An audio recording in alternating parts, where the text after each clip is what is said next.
মহানবী সাল্লাল্লাহু আলাইহি সাল্লাম নিজেই রোজা রাখার মাধ্যমে মিলাদুন্নবী তথা জন্মদিবস পালন করতেন। আসুন এই সম্পর্কে একটি হাদিস শরীফ শুনে নেই। আন আবি কতাদা রাদিয়াল্লাহু তাআলা আনহু সুইলা রাসূলুল্লাহ সাল্লাল্লাহু আলাইহি ওয়াসাল্লাম আন সাওমিল ইথনাইনি ফাকালা ফীহি উলিদতু ওয়া ফীহি উনজিলা ইলাইয়া।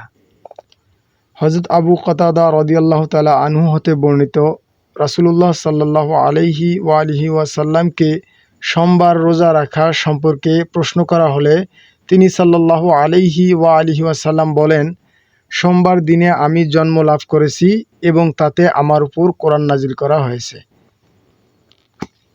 হাদিসটি মিশকাত শরীফের 179 পৃষ্ঠার মধ্যে উল্লেখ রয়েছে।